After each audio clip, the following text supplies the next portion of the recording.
First contact gone wrong. The day Earth's quantum detection grid lit up like a Christmas tree, Dr. Sarah Chen was enjoying her morning coffee in the Orbital Defense Command Center. Hundreds of vessels had just appeared at the edge of the solar system, their energy signatures unlike anything humanity had documented before. But Sarah wasn't worried. She was smiling. They finally decided to show themselves, she said, taking another sip from her mug emblazoned with "I'd rather be breaking physics." Her assistant, an AI construct named HFY, projected the incoming fleet's formation across the command center's holographic display. Indeed, Doctor. The signatures match our archived readings from their stealth observation posts. The Galactic Federation has officially arrived. Araya's voice carried a hint of amusement, a subroutine Sarah had personally coded. The truth was, humanity had detected the Federation's presence decades ago. Their cloaking technology might have fooled humanity's ancestors, but it couldn't hide from the quantum resonance scanners Earth had developed 30 years prior. Since then, humans had been playing a long game, pretending to be an emerging civilization while secretly preparing for this very moment. Admiral James Rodriguez strode into the command center, his dark eyes fixed on the tactical display. Time to show our hand. Sarah nodded, her fingers dancing across the haptic interface. They're broadcasting first contact protocols on all known frequencies. Very formal, very diplomatic. Should we tell them we've already translated their language database? Rodriguez chuckled. Let's play this by the book, Doctor. We've waited 50 years for this moment. We can wait another few minutes. The Federation's flagship, a massive vessel that seemed to bend space around its hull, moved into position just beyond Mars' orbit.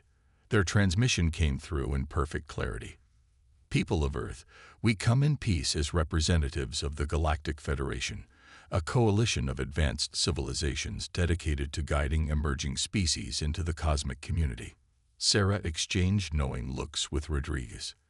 The Federation's reputation for guiding emerging civilizations was well documented in the data they'd extracted from the observation posts. Their version of guidance usually meant technological dependence and economic subjugation. Open a channel, Rodriguez commanded. Let's give them the welcome they're expecting. Sarah activated the global response system they'd prepared years ago. On every screen in the command center, Earth's carefully crafted image appeared. A young civilization, eager but naive, seemingly awed by the arrival of advanced alien life. This is Earth's Central Command. Rodriguez spoke, his voice carrying just the right amount of nervous excitement. We are honored by your arrival and welcome the opportunity for peaceful dialogue. The Federation's response was immediate and predictable. Their flagship launched a series of small probes toward Earth, undoubtedly meant to assess the planet's defensive capabilities. What they couldn't know was that each probe was passing through layers of quantum observation fields, their every secret being stripped and analyzed. They're scanning us with 10th-generation Arcturian technology, Araya reported.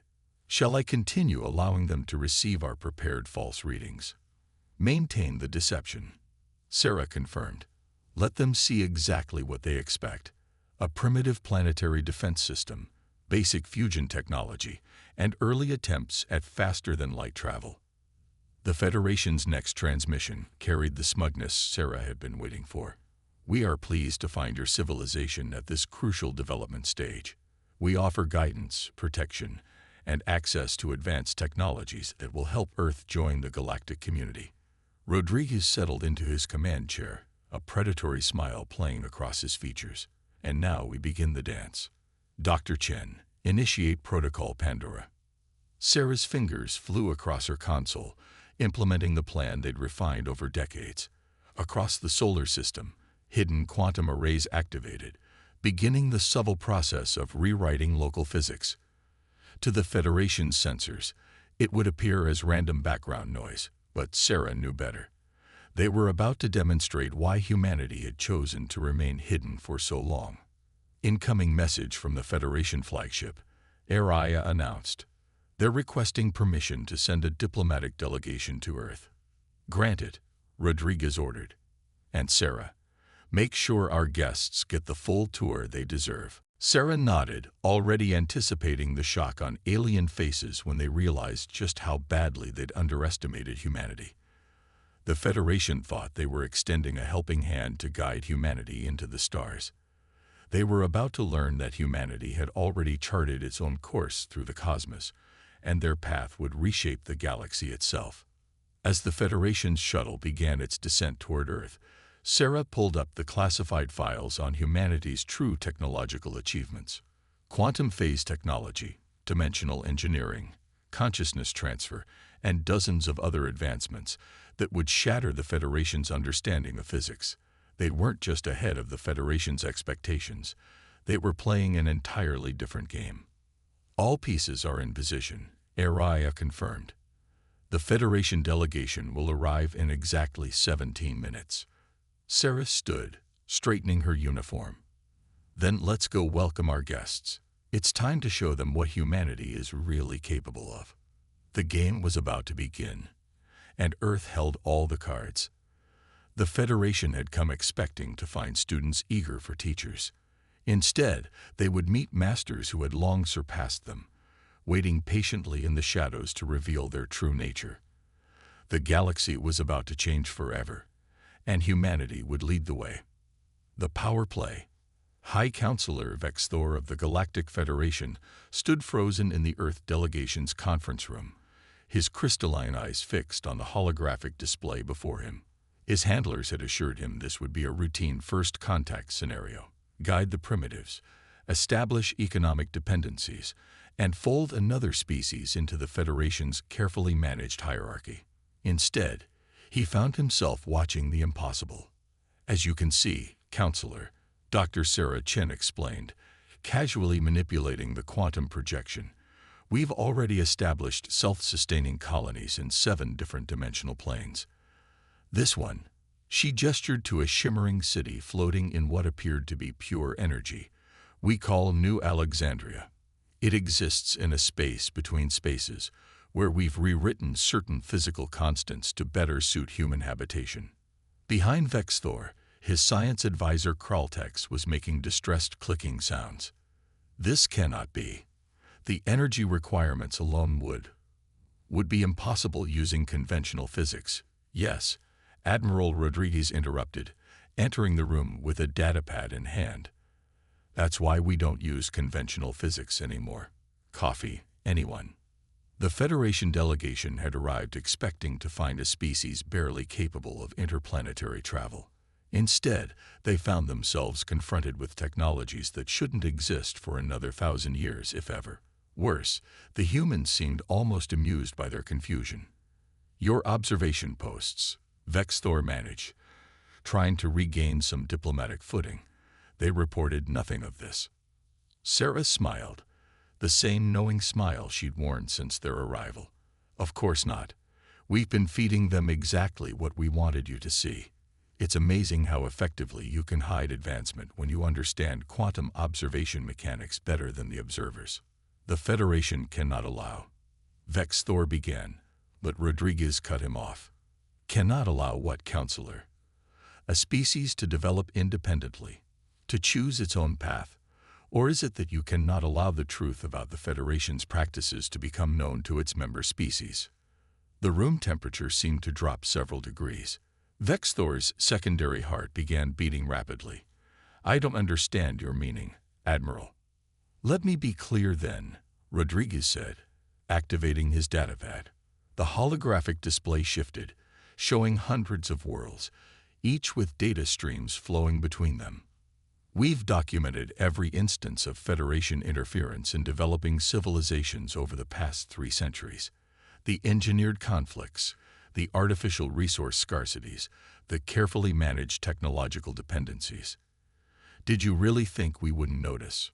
Kraltex moved forward, his scientific curiosity overtaking diplomatic caution. How did you achieve this level of surveillance? Our security protocols are based on encryption algorithms we broke decades ago. Sarah finished. While you were watching us, we were watching you. The difference is, we saw everything. Vexthor felt the situation slipping further from his control. The Federation's standard first contact protocols never accounted for this scenario. They were supposed to be the advanced ones, the benefactors, the guides. Instead, he was beginning to feel like a child caught in a lie by particularly disappointed parents. The Federation Council will need to discuss these developments, he said carefully. Perhaps we should establish temporary trade restrictions while we... The laugh that escaped Sarah's lips sent chills down Vexthor's spine. Trade restrictions.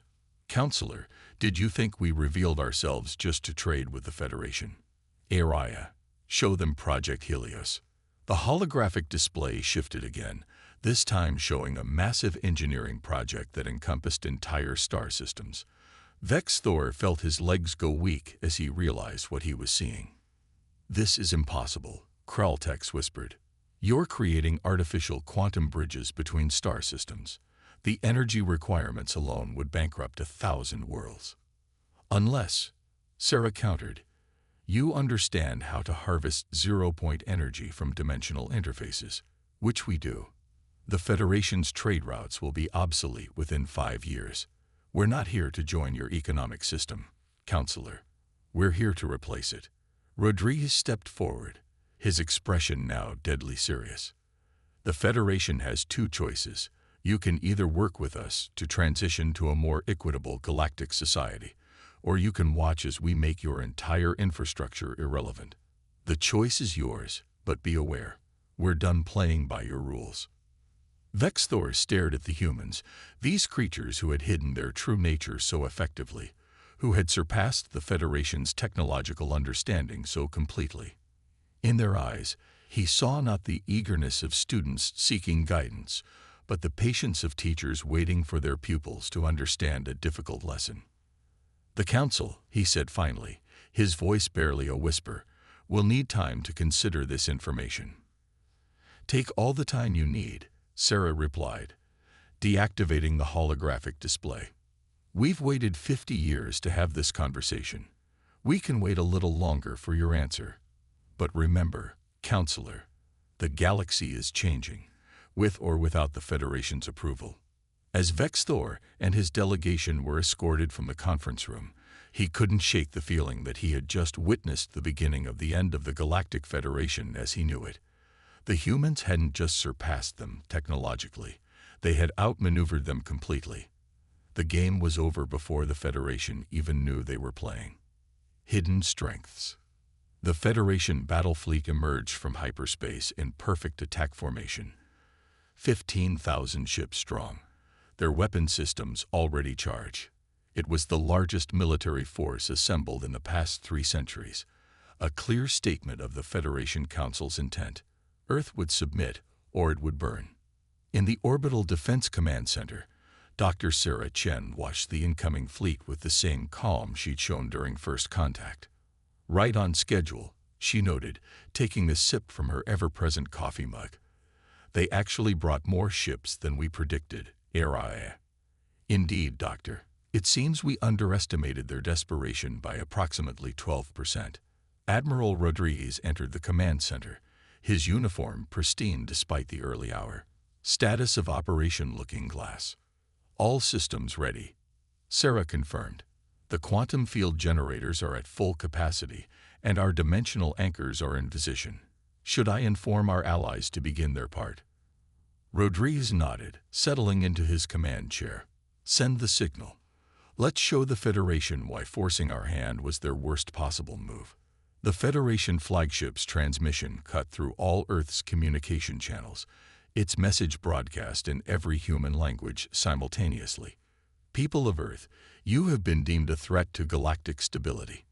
Your unauthorized technological development and interference in Federation affairs cannot be tolerated. Surrender your advanced technologies and submit to Federation oversight, or face immediate military action. Sarah exchanged an amused glance with Rodriguez. They still think this is about technology. Should we enlighten them? By all means, Doctor. Let's educate our guests. Sarah opened a channel to the Federation fleet. Her voice carried none of the fear they clearly expected. This is Dr. Sarah Chen of Earth Defense Command. We've been expecting you. Before you make any irreversible decisions, there's something you should know about human history. On every ship in the Federation fleet, holographic displays activated without command, showing images from Earth's past. Humanity, Sarah continued, has spent most of its history fighting itself. We've developed more ways to wage war than most species develop tools. But our greatest achievement wasn't in building weapons, it was in learning when not to use them. The Federation commander's voice crackled with barely contained rage. Your philosophical lessons are irrelevant.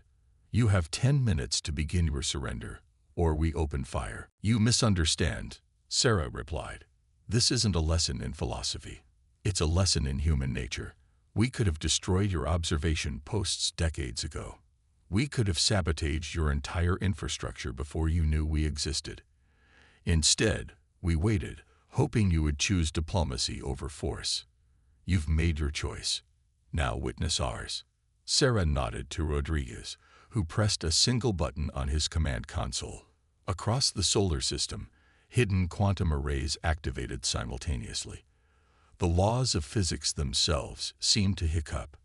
In an instant, every weapon system in the Federation fleet went dark. Their mighty warships, the pride of galactic engineering, hung powerless in space. But they weren't disabled. They were transformed. What we've done, Sarah explained to the stunned Federation commanders, is simply shift your ships slightly out of phase with normal spacetime.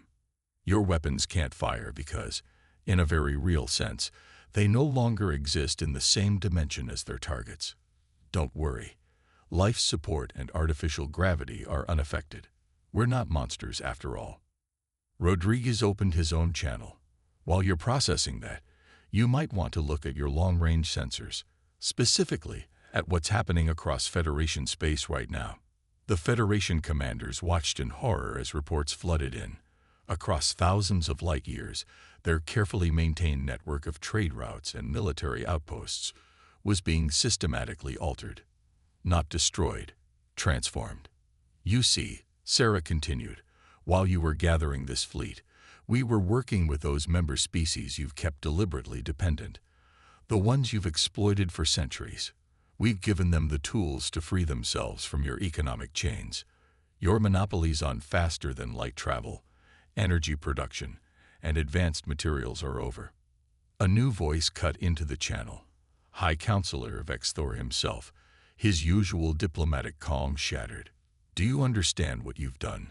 You've destroyed the stability of an entire galaxy. No, Counselor, Rodriguez replied. We've ended an empire built on exploitation and fear. The galaxy will be unstable for a time. Yes, change always is.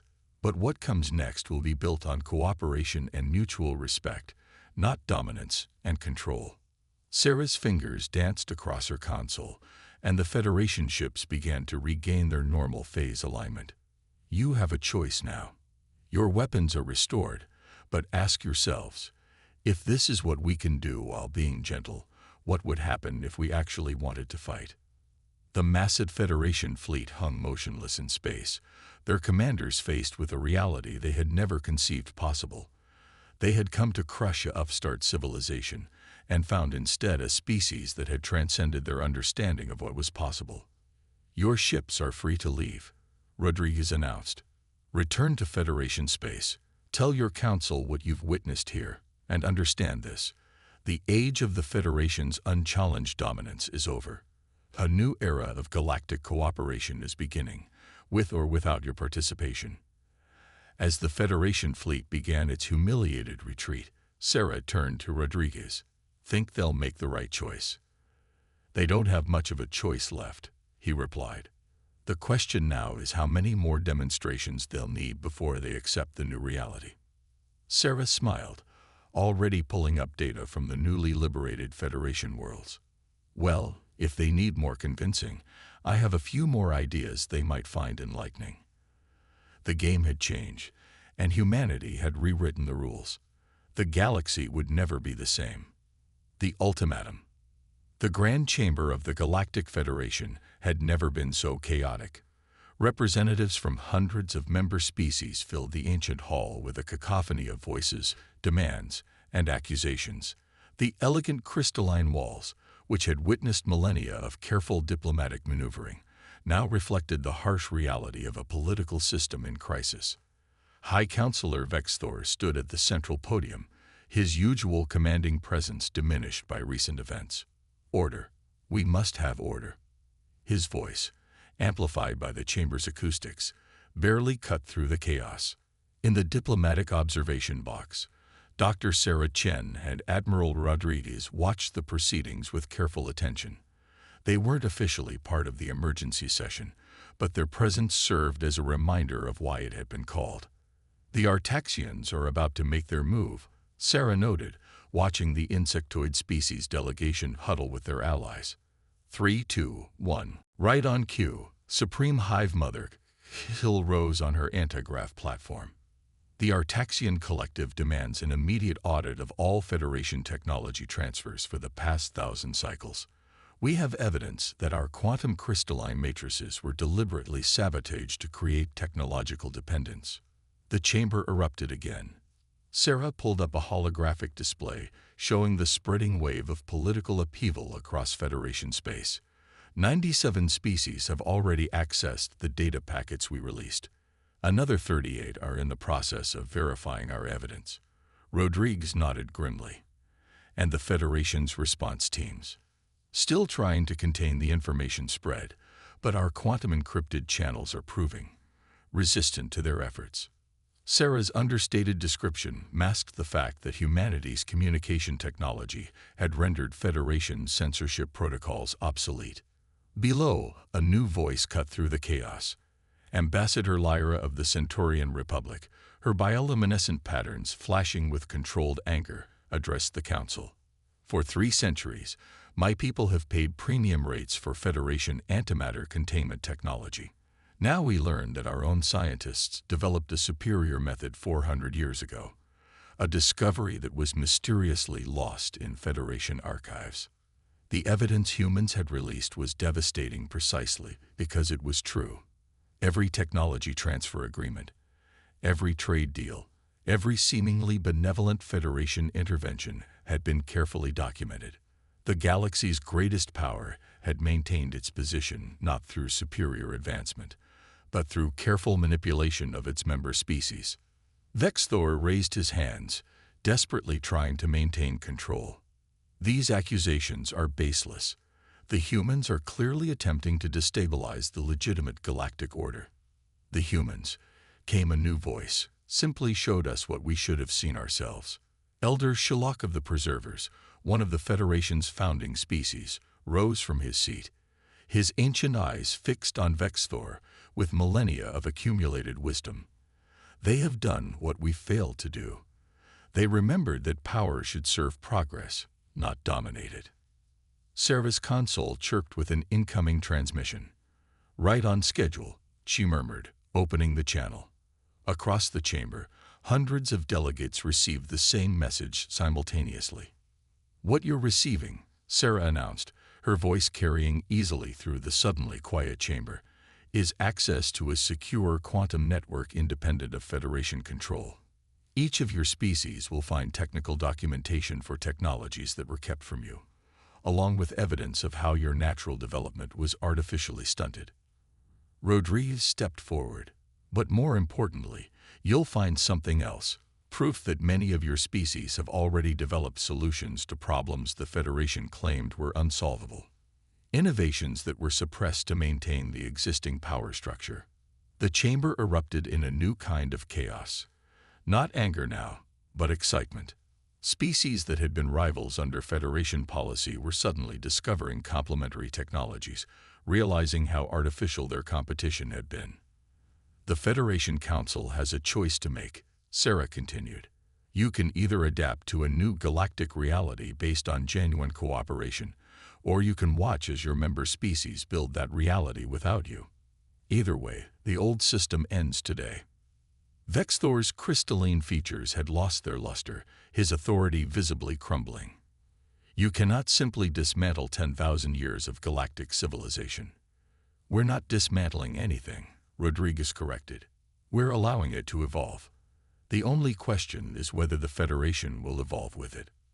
Across the chamber, species that had been carefully kept separate by Federation policy were already forming new alliances. The Artaxians and Centaurians, whose territories had been deliberately kept apart, were excitedly discussing combined applications of their previously suppressed technologies. Elder Sherlock moved to the central podium, gently but firmly displacing Vexthor. "Perhaps," the ancient being suggested, "it is time for the Federation to remember its original purpose. Not to control, but to unite. Not to suppress, but to elevate." Sarah and Rodriguez exchanged satisfied glances. The galaxy was reorganizing itself exactly as they had predicted, as species after species discovered their true potential. "Humanity," Elder Sherlock continued, "has shown us a mirror, and we must not turn away from our reflection. The question before us now is not whether to change, but how to change. And perhaps," he turned his ancient eyes toward the human observers, "we might ask our teachers for guidance in this transformation." The irony of his words, the Federation's oldest species asking Earth for guidance, was lost on no one. The galaxy was entering a new age, and humanity, the species that had hidden its light for so long, would help illuminate the way forward. New Dawn.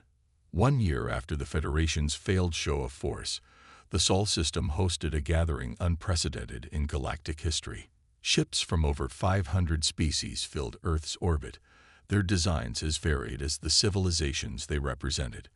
But these weren't warships or diplomatic vessels. They were research ships, cultural exchanges, and collaborative expedition crafts. Dr. Sarah Chen stood at the podium in the newly constructed Galactic Exchange Center, a massive structure that seamlessly blended architectural styles from dozens of worlds. The building itself was a testament to the new era, existing simultaneously in multiple dimensional planes to accommodate the unique environmental needs of various species. "Welcome to the first Galactic Scientific Congress," she announced to the assembled delegates. "1 year ago, many of us stood on opposite sides of a conflict. Today, we stand together at the frontier of discovery." The audience chamber was a marvel of human dimensional engineering. Aquatic species floated in gravity-controlled water spheres next to atmospheric breathers. Energy beings pulsed in contained plasma fields beside silicon-based life forms. Every species could exist in its natural environment while interacting freely with others. Admiral Rodriguez, now serving as Earth's representative to the new Galactic Coalition, sat beside Elder Sherlock and former High Counselor Vexthor. The latter's presence was particularly symbolic. After the Federation's restructuring, he had become one of the strongest advocates for the new order. "The past year has shown us what we can achieve when we work together as equals," Sarah continued. "The Artaxian-Centaurian fusion drive has revolutionized interstellar travel. The Preserver's ancient environmental restoration techniques, combined with human dimensional engineering, have begun healing worlds once thought permanently damaged. But these are just the beginning." Holographic displays activated throughout the chamber, showing the progress of various collaborative projects. The quantum network humanity had established now connected thousands of worlds, allowing instant sharing of knowledge and culture. But more importantly, it had fostered understanding between species that the Federation had kept artificially divided.